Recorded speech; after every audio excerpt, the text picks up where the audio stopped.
Malam ini pengajian kitab Al-Anwarul Qudsiyah karya Syekh Abdul Wahab Asy-Sya'rani akan membahas yaitu tentang sanad talqin yang menjadi pegangan para sufi.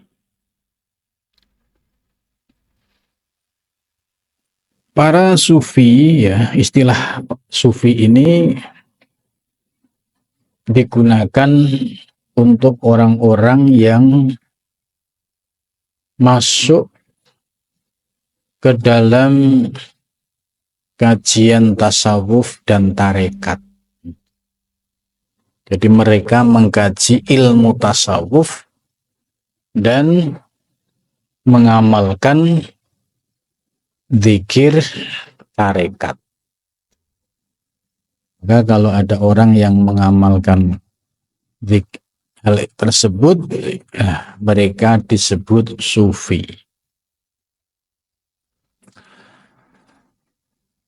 Para ahli tarekat, ya, mereka memiliki kaifiat zikir. Ada kalanya zikir permulaannya itu nafi isbat. Nafi isbat itu la ilaha illallah. Ini namanya nafi isbat. Nafi itu meniadakan Tuhan-Tuhan, ya. Kemudian isbat illallah, ya, kecuali hanya Allah.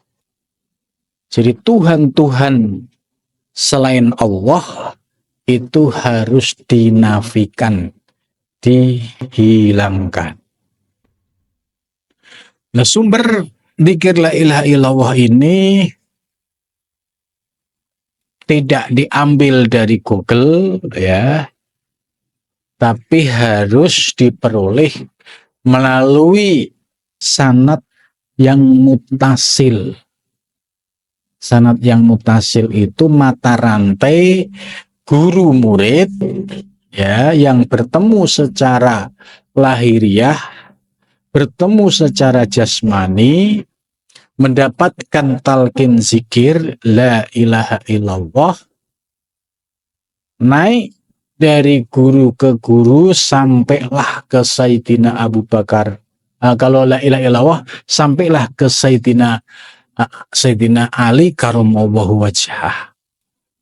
Sayyidina Ali mendapatkan dari baginda Nabi besar Muhammad sallallahu alaihi wasallam. Maka penting kalau mau belajar tarekat, carilah guru yang punya sanad zikir yang diperoleh secara mutasil. Mutasil itu hubungannya guru dan murid itu secara jasmani dan masih hidup. Bukan mungkotek. Mungkotek itu terputus.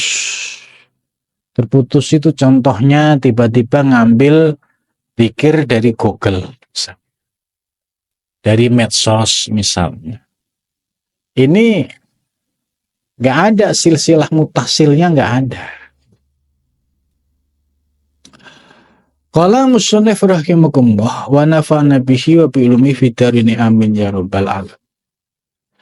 Wa amma bayanu mustanadil kaumi, dan adapun penjelasan sanadnya atau tempat sanadnya para sufi fi talqinihim, di dalam talqin mereka itu kalimatu la ilaha illallah, kalimat la ilaha illallah.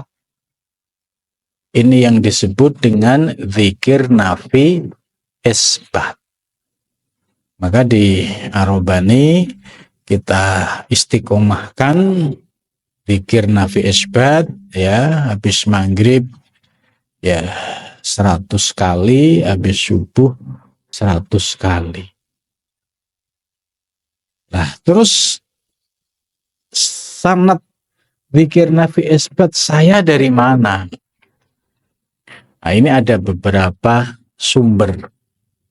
Ya, ada yang diperoleh melalui Tarekat Naqsabandiyah Kholidiyah, ada juga yang diperoleh melalui ya Syekh Fadil Al-Jailani, juga pernah mengijazahkan ya sanad talqin la ilaha illallah pada saat kami bertemu di Senegal.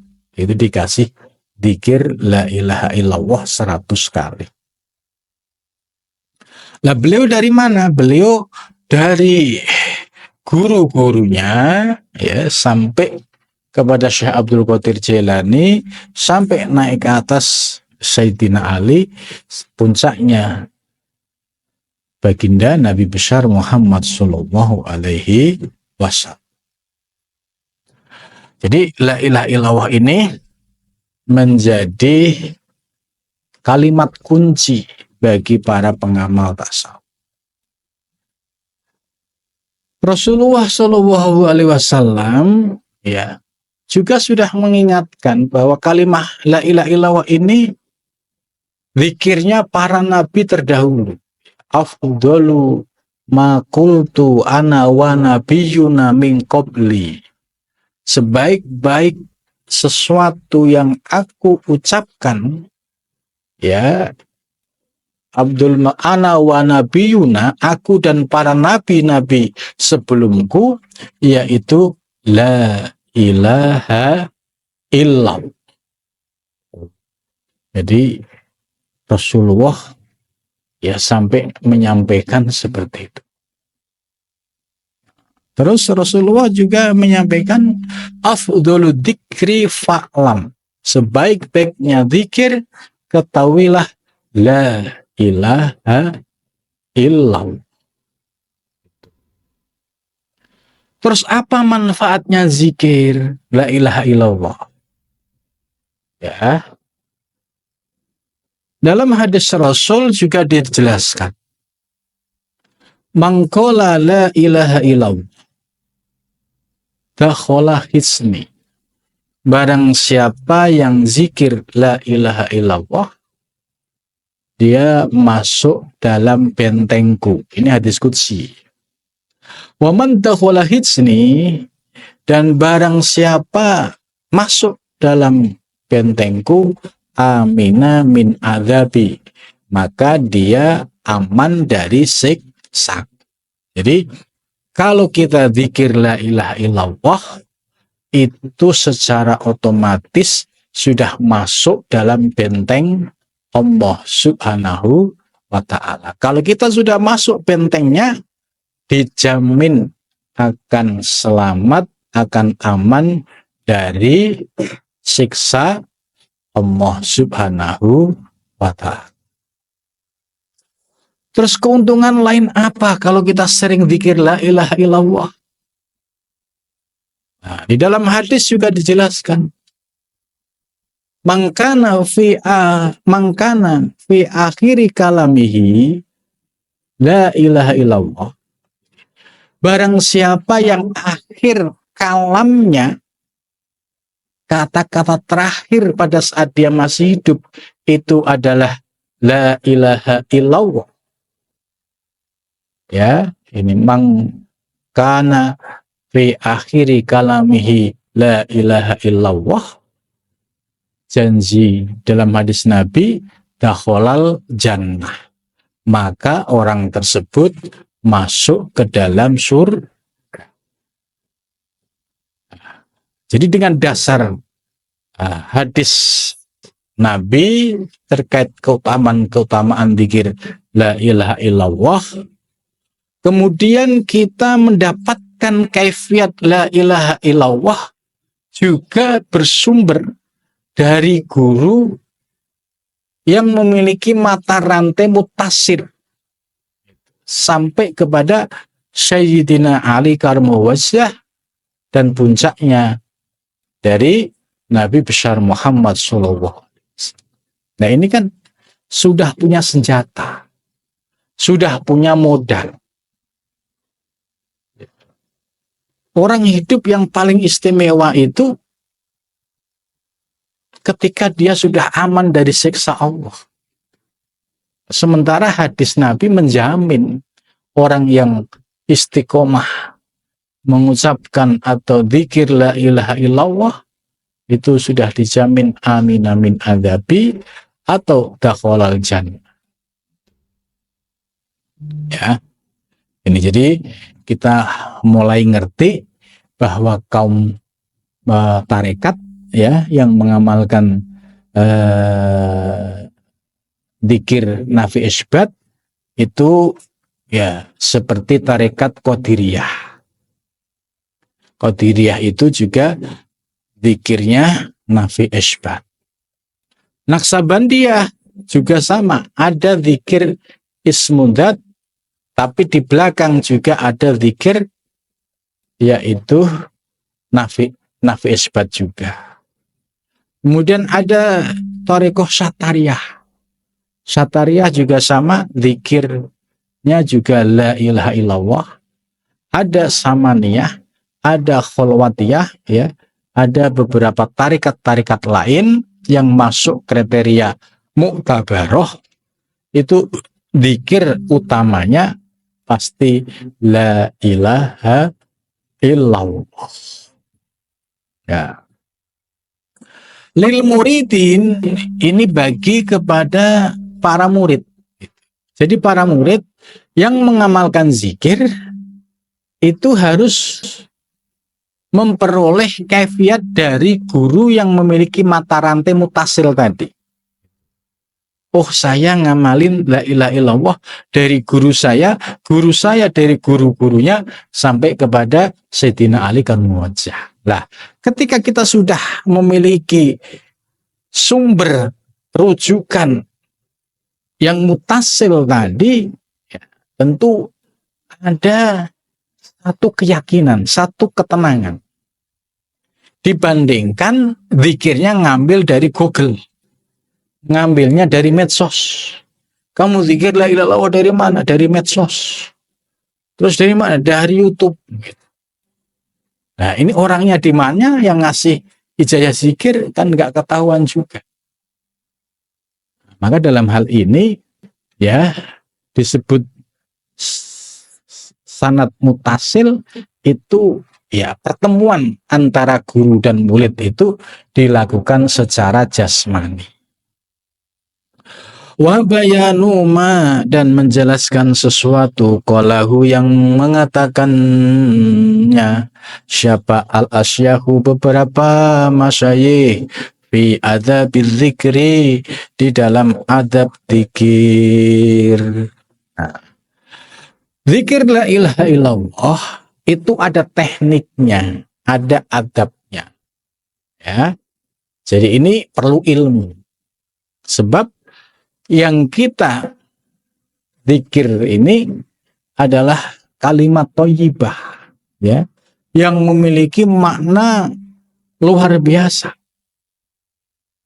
Dengan kalimat la ilaha illallah, ya, itu bisa meruntuhkan ilah-ilah, ya, Tuhan-Tuhan yang kita persepsikan sendiri.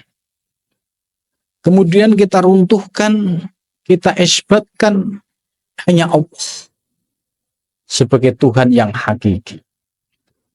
Maka dengan istiqomah dzikir la ilaha illallah ini memiliki efek yang positif, ya, terutama di dalam membersihkan ya hati dari sesuatu selain Allah Subhanahu wa ta'ala. Wa bayanu izzati talqin dan menjelaskan kemuliaan talqin. Wa bayanu fawaidi tata'alluqin dan menjelaskan faedah keterkaitan bizikri dengan zikir. Fa'lam, maka ketahuilah rahimaka, semoga merahmatimu siapa Allah, annahu warada talqinu Rasulillah sallallahu alaihi wasallam, annahu sesungguhnya waroda telah beredar, telah berkembang apa talqinu Rasulillah, talqinnya Rasulillah sallallahu alaihi wasallam li ashabihi, kepada para sahabatnya. Jadi Rasulullah ternyata juga mentalkin para sahabat. Nah, namun yang mendapatkan ijazah yang sampai tersebar hingga sekarang itu melalui jalur Sayyidina Ali karamallahu wajhah. Apa talqin Rasulullah terhadap para sahabat? Kalimatu la ilaha illallah. Jadi para sahabat ditalqin oleh Rasulullah dengan kalimat la ilaha illallah. Jadi kalau tahu tekniknya itu enak itu. La itu dihentakkan dari bawah perut naik ke kepala, otak. Ilaha tarik ke kanan, ya, tarik ke kanan. Kemudian illallah dihentakkan ke jantung, wahnya ke hati. Jadi la ilaha illallah, wahnya itu ke hati. Terus apa manfaatnya? Kok harus dihentakkan ke hati? Gitu. Karena sumber penyakit dalam diri seseorang itu adanya di hati. Maka hadis Rasulullah SAW mengingatkan hati ini memegang peranan penting. Kalau hatinya itu soluhat, ya, hatinya kok baik, bersih, nggak ada hasud, nggak ada hukut, nggak ada riak, nggak ada ujub, nggak ada kibir, gitu. Pasti soluhal jasadu kulluh, seluruh gerak-gerik aktivitas badan, lesan, ya, itu akan positif. Kenapa? Hatinya bersih, nggak ada iri dengki, nggak ada dendam, kan? Nggak ada riak, pamer juga nggak ada, ujub juga tidak ada, kibir juga tidak ada, gitu. Maka solukal jasadku, seluruh aktivitas jasad, ya, kalimat yang keluar juga baik, tangan beraktivitas juga pada kebaikan. Tapi wa idza fasadat, kalau hatinya itu banyak penyakitnya, ya, isinya itu hasud, iri dengki, hukut, dendam yang tidak pernah bisa tuntas, itu. Kemudian riak, ya, masih meliputi seluruh gerak-geriknya, ya.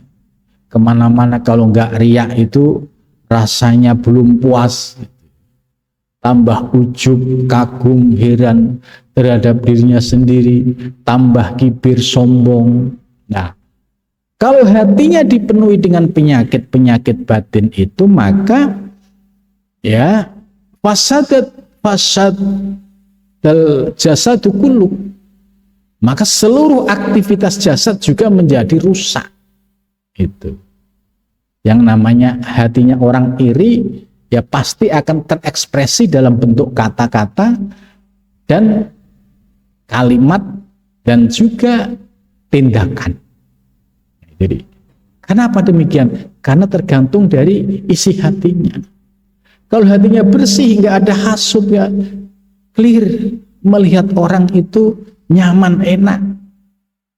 Tapi kalau hatinya hasud, aduh, tidak nyaman hidupnya, ya, selalu panik, selalu bingung, karena belum bisa melepas penyakit-penyakit batin yang ada di dalam dirinya.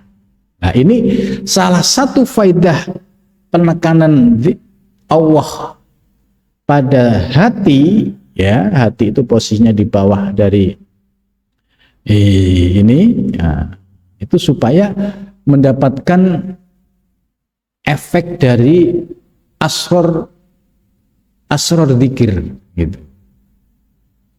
Dengan hentakan la ilaha illallah, la ilaha illallah, la ilaha illallah, wahnya itu ke hati, ini pasti akan ada energi khusus yang bisa mencahayai hati yang sebelumnya gelap menjadi terang, menjadi bercahaya. Ini efek dari kekuatan zikir nafi isbat. Jamaatan baik itu secara jamaah.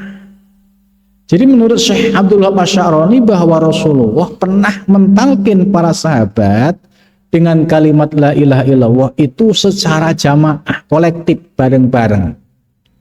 Seperti para santri ya, terus dia kasih ijazah zikir nafi isbat la ilaha illallah. Tapi ada kalanya juga furoda itu ijen, tunggal. Ya. Pas ketemu sahabat ya, kemudian Nabi memberikan ijazah gitu. Nah, ini sifatnya furoda, ijen. Wa tasalsalat al-silsilah, dan tersambung mata rantainya. Mingkulin, dari setiap satu, minha ya, dari silsilah, li jamaatin, kepada jamaah. Jadi silsilah zikir ya memiliki mata rantai yang tersambung dari generasi ke generasi. Itu. Ma'a ittisoli sanadihim, nih harus paham nih. Serta ittisol itu perjumpaan secara jasmani fisik. Itu. Antara guru dan murid. Maka di dalam salah satu syarat ciri-ciri thariqah yang muktabar, yaitu memperoleh kaifiat zikir itu dari seorang guru, seorang mursyid yang memiliki sanad yang mutasil. Kenapa harus mutasil? Supaya tidak ada potensi melebihkan atau mengurangi. Oh ya, ini dulu dari guru saya ngajarin begini, ya sudah begini. Maka syarat ittisal mutasil ini menjadi penting. Bagaimana kalau hanya ngambil dari karyanya? Ya, karya ini kan perlu uraian, perlu syarah, perlu penjelasan. Kalau kita hanya memahami, ya belum tentu kita bisa memperoleh uraian yang sebagaimana dulu disampaikan oleh seorang mursyid. Apalagi mungkotek itu antara guru satu dengan yang lain tidak pernah bertemu, terlebih sudah beda abad. Itu. Maka ini juga menjadi lemah, tidak recommended, sebab ada kemungkinan ini hanya mencoba mengaitkan, sementara ya aslinya tidak memiliki keterkaitan dan hubungan di dalam talqin dzikir ini. Nah, ini yang oleh Syekh Abdul Wahab Asy'arani ya menjadi penekanan penting supaya para salik, para murid itu ngerti prinsip-prinsip di dalam talqin dzikir atau mencari seorang guru. Dicek. Oh, memenuhi syarat ini enggak? Ini gurunya dari mana, gitu kan? Oh, ini dengan guru ini selisih 50 tahun, selisih 1 abad. Nah, ini pasti ada potensi ragu. Terus kalau selisih setengah abad, 1 abad, dulu gimana proses talqin dzikirnya?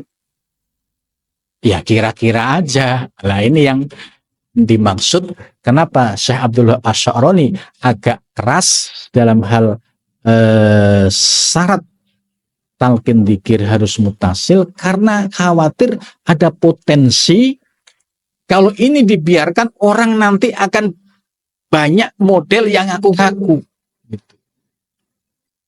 Kamu dapat dzikir dari mana? Dari guru ini. Dicek. Loh ini kan lahirnya 1 abad yang lalu kamu belum ada. Gitu. Loh, saya ketemunya secara rohani. Gitu. Terus pengecekan secara rohani bagaimana? Masalah lagi. Maka Syekh Abdul Wahab Asy'arani syaratnya harus mutasil, harus bertemu guru dan murid bukan melalui mimpi, ya. Karena kalau mimpi itu verifikasinya juga agak problem.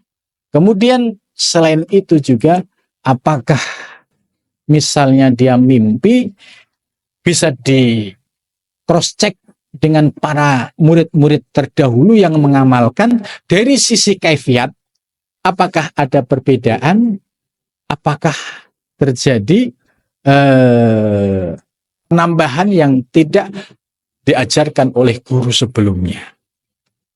Jadi di sini pentingnya verifikasi sanad talqin zikir.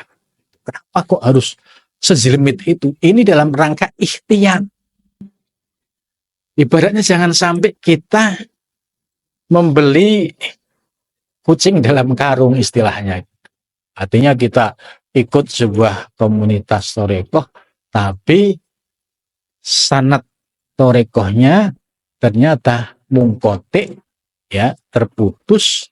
Kalau terputus ini potensi keraguannya cukup tinggi. Ini ngambilnya dari siapa, terus saksinya siapa, gitu. Jangan-jangan ini hanya ngarang.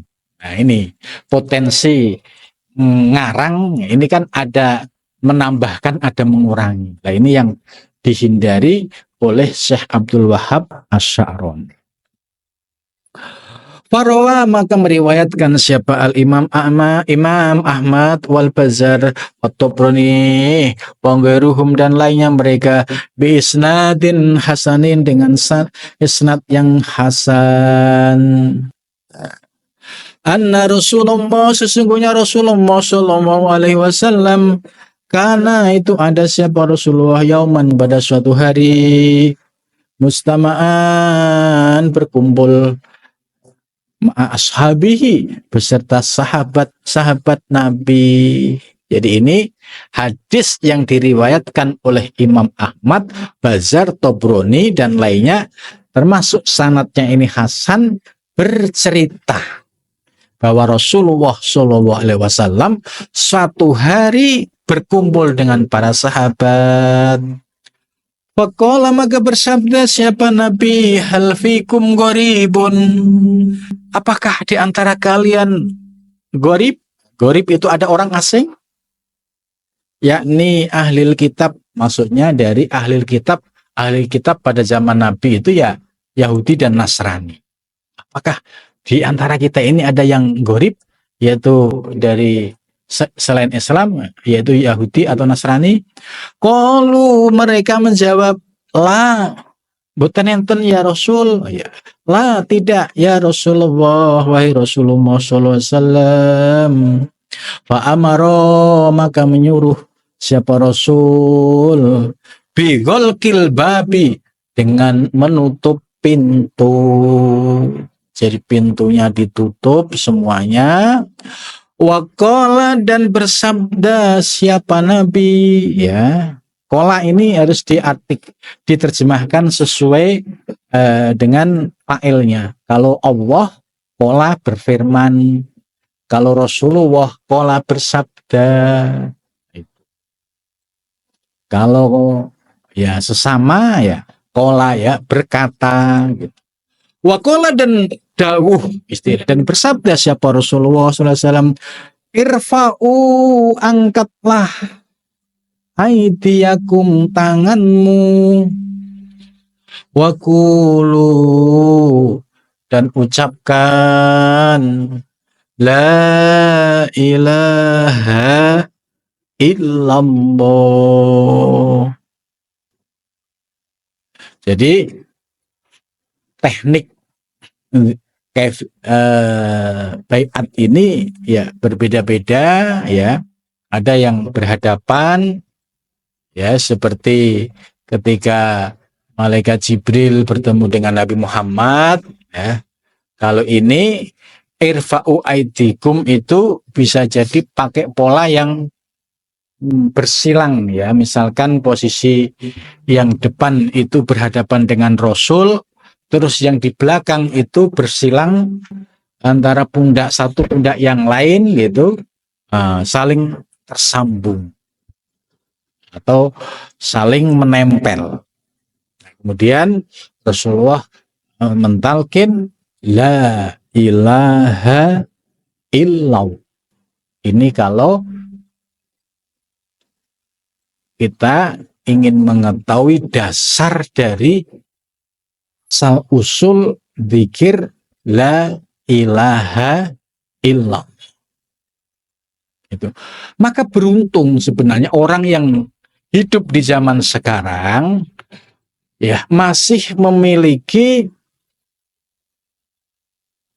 kaifiat zikir yang tersambung dengan Rasulullah, yaitu melalui mata rantai guru dan murid yang mutasil tadi. Karena ini nanti memiliki efek sampai di hari kiamat. Terus bagaimana orang yang tidak punya kaifiat, yang nggak pernah ditalkin, yang nggak pernah dibaiat, ya dia akan ya hidup dan sesuai dengan keadaannya masing-masing.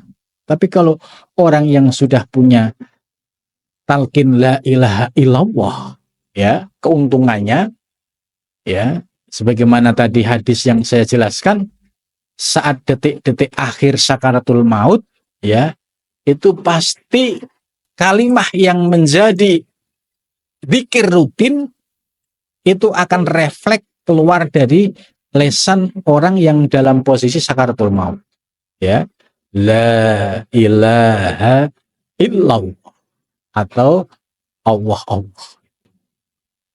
Ini kalau kita pengen tahu manfaatnya, kenapa harus zikir? Karena orang akan terbawa refleks. Kalau orang refleksnya itu kalimat yang kotor-kotor, yang jorok-jorok gitu, khawatir ketika dicolek malaikat Israel, kalimat jorok itu yang keluar. Maka kita perlu membiasakan dengan zikir nafi isbat la ilaha illallah itu ya, kalau sewaktu-waktu dicolek malaikat Israel, kita dalam ketetapan dengan kalimat la ilaha illallah. Jadi tidak bergeser sedikit pun. Wa qala Syaddad bin Aus farfa'na aidina. Syaddad bin Aus kemudian berkata, farfa'na maka mengangkatlah kami aidina, tangan-tangan kami saatan satu waktu ya, beberapa menit gitu istilahnya. Wa qulna dan kami berkata la ilaha illallah. Jadi Rasulullah suruh mengangkat tangannya, kemudian la ilaha illallah, terus Syaddad bin Aus menyampaikan, kami semua mengangkat tangan, kemudian berkata la ilaha illallah. Sumakola kemudian bersabda siapa Rasulullah SAW. Allah bersabda soal la ilaha illallah tadi.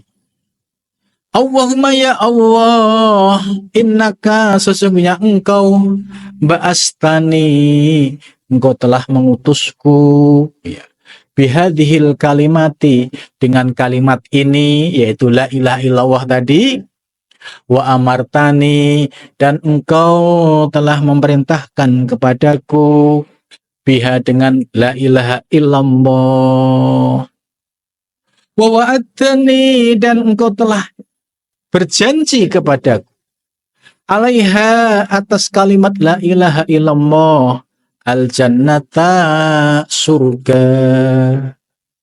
Wa innaka dan sesungguhnya engkau ya Allah la tuhlifu, engkau tidak akan ingkar, tidak akan suloyo al mi'ada pada janji. Ini doa ini ya saya ingat di Naksabandiyah juga diberikan, yaitu pada saat kita tawajuhan. Bagi yang sudah posisinya badal, itu doanya ketika selesai zikir Allah itu Allahumma innaka ba'astani bihadil kalimah wa amartani biha wa wa'atani alaihal jannah innaka la tuhliful mi'ad. Jadi sumbernya kalimat ini ternyata dari Rasulullah Shallallahu Alaihi Wasallam. Jadi Rasulullah menyatakan, engkau utus aku dengan kalimat la ilaha illallah, engkau perintahkan aku juga dengan kalimat la ilaha illallah, engkau janji kepadaku akan memberikan surga, engkau tidak pernah mengingkari janji. Summa qala, kemudian bersabda siapa Rasulullah sallallahu alaihi wasallam, ala ingatlah, absyiru, berbahagialah, senengo siro, berbahagialah kalian, fa innallaha, maka sesungguhnya Allah Ta'ala maha tinggi, qad ghafara, sungguh telah mengampuni siapa Allah lakum kepada kalian. Jadi orang yang ahli zikir la ilaha illallah itu menurut dawuh Rasulullah, Allah telah mengampuni segala dosanya. Ya, jadi jelas kita sudah tahu argumentasi dari talqin zikir la ilaha illallah. Cukup sampai di sini. Mudah-mudahan memberikan manfaat. Assalamualaikum warahmatullahi wabarakatuh.